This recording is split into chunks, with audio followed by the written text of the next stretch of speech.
நமதுடைய அண்ணா திராவிட முன்னேற்ற கழகத்துடைய ஆதரவற்ற தேமுதிகவுடைய வெற்றி வேட்பாளர் கேப்டன் விஜயகாந்தனுடைய அருமை புதல்வர் எடப்பாடியுடைய அருமை தம்பி விஜய் பிரபாகர் அவர்களை கூட்டும்புற சின்னத்திலே ஓட்டு கேட்டு அவர் உங்களிடத்தில் சிறப்புரையாற்றி பேசுகிறார்.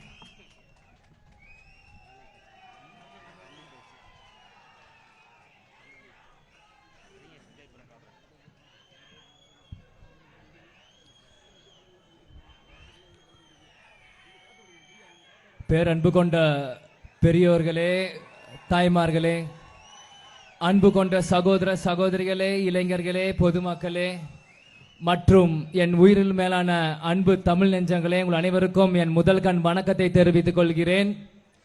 இந்த சொல்லின் சொந்தக்காரர் சொல் இனி என் மூலம் தமிழ்நாடு முழுவதும் தொடர்ந்துட்டே இருக்கும். இது நான் சொல்றதுல பெருமை அடைகிறேன், கௌரவம் அடைகிறேன்.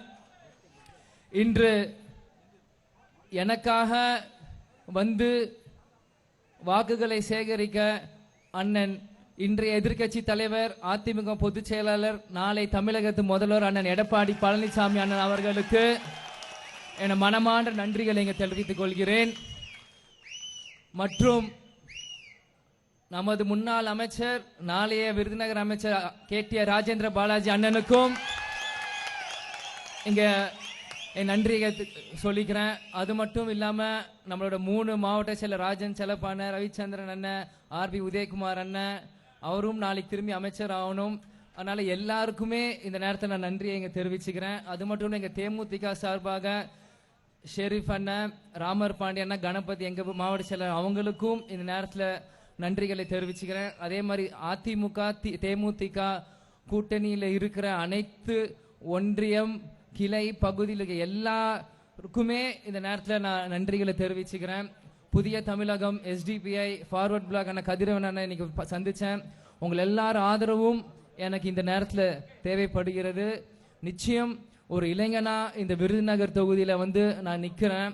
ஏன்னா ஒரு நாள் நான் இந்த மாதிரி அரசியலுக்கு வருவேன்னு தெரியும், ஆனால் இவ்வளோ சீக்கிரம் வருவேன்னு எனக்கு தெரியாது. இது காலத்தின் கட்டாயம். எங்கள் அப்பா கேப்டன் வந்து விருதுநகரில் பிறந்து மதுரைக்கு போய் இன்னைக்கு சென்னையில் இருந்தார்.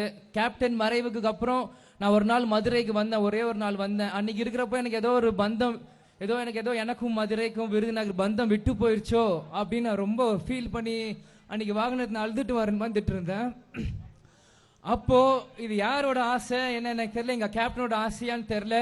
நான் இப்ப சென்னையிலிருந்து மதுரைக்கு வந்து திரும்பியும் எங்க மண்ணாக விருதுநகர் தொகுதிக்கு நீங்க நான் போட்டியிடுறேன். நிச்சயம் இந்த பந்தம் என்னைக்குமே விட்டு போகாதுன்னு இந்த ஆண்டவன் சொல்லியிருக்காரு போல. அதுதான் நிறைய பேர் சொன்னாங்க, விஜய் பிரபாகர் சென்னையில் இருக்காரு, அவர் விருதுநகரை சேர்ந்த வேட்பாளர் இல்லை, அவர் எதுக்கு இங்க வந்து போட்டியிடுறாருன்ட்டு. பூர்வீகமா இது எங்களோட மண்ணு, இது எங்க பூர்வீகமே எங்க தாத்தாவோட மண்ணு. ராமானுஜபுரத்துல தான் எங்க தாத்தா இருந்தாரு, எங்க அப்பா பிறந்தாரு. இது எங்களோட மண்ணு. இங்க இருக்கிறவங்க எல்லாருமே எங்க அங்காளி பங்காளிங்க, எங்க சொந்தக்காரங்க தான். உங்க எல்லாருமே எங்களை நான் சந்திக்கிறதுல ரொம்ப சந்தோஷமா அடைகிறேன், பெருமை அடைகிறேன். கேப்டன் எங்களை உங்களுக்காக எங்களை விட்டு சென்றிருக்காரு. இனி என் பணி முழுவதும் உங்களுக்காக மட்டும்தான். ஏதோ விஜயகாந்த் பையன் சென்னையில் இருக்கான், வரமாட்டான், வேசிக்காரில் போறான், அப்படிலாம் யாரும் நினைக்காதீங்க. எங்க அப்பா சின்ன வயசுல இருந்து எங்களுக்கு சராசரியா ஒரு பையன் எப்படி கஷ்டப்பட்டோம், 3 வேளை ஒருத்தவங்களுக்கு சாப்பாடு கிடைக்கிறது எவ்வளோ கஷ்டம்னு எங்களுக்கு சொல்லி சொல்லி வளர்த்து இருக்காரு. நிச்சயம் அதே மாதிரி தான் எங்களுக்கு இன்னுமே எங்களோட பணி தொடரும். இன்னைக்கு வந்து முதல் முறை நான் விருதுநகர் தொகுதிக்கு வரும்போது அதிமுக எல்லா தொண்டர்களும் நிர்வாகிகளும் சந்திச்சேன். எனக்கு மனப்பூர்வமா ரொம்ப சந்தோஷம் உங்க எல்லாருமே நான் சந்திச்சதுல. ஏன்னா எடப்பாடி எப்பயுமே அழகா சிரிப்பாரு, தலைமை அழகா சிரிச்சாதான் கீழே இருக்க தொண்டை வரைக்கும் சிரிப்பாங்க. அந்த மாதிரி அதிமுக எல்லாருமே என்னை அரவணைச்சு அவங்க வீட்டு பிள்ளையா உங்க வீட்டு பிள்ளையா என்னை நீங்க பாத்துக்கிறீங்க. எனக்கு உள்ள வரும்போது எனக்கு தேமுதிக அதிமுக எந்த வேறுபாடும் எனக்கு தெரியல, நம்ம எல்லாரும் ஒரே மாதிரி தான் இருக்கிறோம். அதுக்குதான் என்னன்னு தெரியல, எம்ஜிஆர் கருப்பு எம்ஜிஆர் அந்த பேர் வந்துதான் கூட எனக்கு தெரியல. நிச்சயம் நம்ம எங்க அண்ணியார் சொன்ன மாதிரி ஒரு வெற்றி கூட்டணி, ஒரு ராசியான கூட்டணி, இது நிச்சயம் தொடரும். ஒரு வாட்டி மிஸ் ஆகும், எப்பயுமே மிஸ் ஆகாது. ஏன்னா 2011 அம்மாவும் கேப்டனும் ஆரம்பிச்ச கூட்டணி இந்த கூட்டணி. கேப்டனை குழப்பி ஒரு கும்பல் திமுக போயிட்டாங்க, மறு கும்பல் ஓபிஎஸ் அண்ணன் பின்னாடி போயிட்டாங்க. ஆனா கஷ்டப்பட்டு சேர்ந்தவங்க தான் பின்னாடி கஷ்டப்பட்டு இன்னைக்கு திரும்பி நாங்க சேர்ந்து இருக்கோம். இது நிச்சயம், இதுக்கான ஃபியூச்சர் இனி நல்லா இருக்கும். தேமுதிக அதிமுக இந்த கூட்டணி மிக ராசியான கூட்டணி. மீண்டும் மீண்டும் சொல்றேன், நிச்சயமாக வெற்றி பெறுவோம். அண்ணன் எடப்பாடி அண்ணனும் ராசியானவர், எங்க பொதுச் செயலர் பிரேமலதா விஜயகாந்தும் ராசியானவங்க. இரண்டு தலைமையும் சேரும் போது மக்களுக்கு இனி பொன்மனச்செம்மல் ஆட்சி மாதிரி சிறப்பான ஆட்சியா தான் இருக்கும். இது மட்டும் இல்லாம எனக்கு அண்ணனுக்கு நிறைய இடத்துல போனோம். நான் இனி என்னோட பிரச்சாரம் ஆரம்பிக்கிறப்ப இனி எல்லா ஊருக்கும் எல்லா தெருக்கும் வரும்போது இன்னும் நான் டீட்டெயிலா பேசுறேன். இன்னைக்கு விருதுநகர் முழுவதும் பட்டாசு வியாபாரம் செஞ்சிருக்க தொழிலாளிகள் தான் ஜாஸ்தி. இன்னைக்கு சிவகாசியில பேசுறோம். எங்க ஷெரீஃபண்ணா சொன்னாரு 2018 கேப்டன் இதே இடத்துல வந்து பேசிட்டு போனாருன்ட்டு. அன்னைக்கு அவர் விட்டு போன இன்னைக்கு அதே இடத்துல அதே மேடையில் இன்னைக்கு நான் உங்க முன்னாடி ஒரு வேட்பாளரை பேசும்போது ரொம்ப சந்தோஷம் அடைகிறேன்.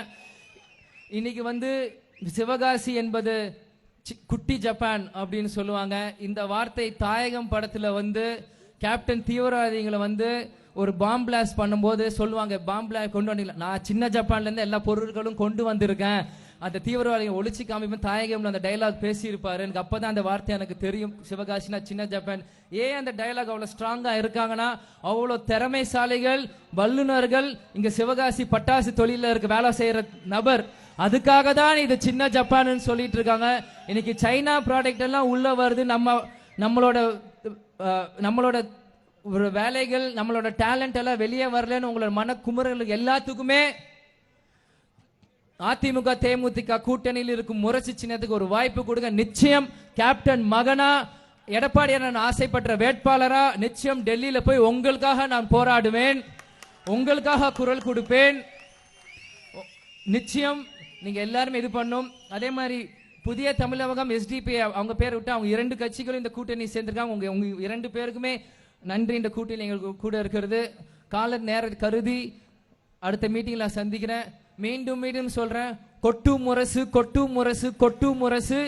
இன்னைக்கு அனைவரும் கொட்டு முரசுக்கு ஒரு வாக்குகளை கொடுத்து நிச்சயம் என்னை பெருவாக்கு வித்தியாசத்தில் ஜெயிக்க வைக்கணும். இது நம்ம எல்லாருமே எந்த கட்சியை தாண்டி நம்ம கேப்டனுக்காக இது ஒரு நீங்க எனக்காக நீங்க பண்ணணும். நம்ம கேப்டனுக்காக மக்களுக்காக வாழ்ந்த தலைவர் நம்ம கேப்டனுக்காக நீங்க எல்லாருமே முரசு சின்னத்துல கொடுக்கணும்.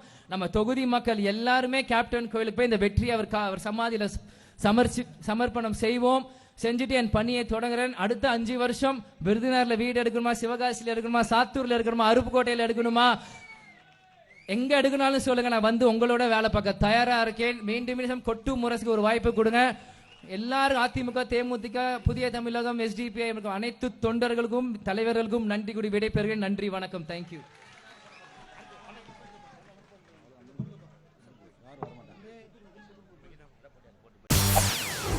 செய்திகளை உடனுக்குடன் தெரிந்து கொள்ள உடனே சப்ஸ்கிரைப் பண்ணுங்க.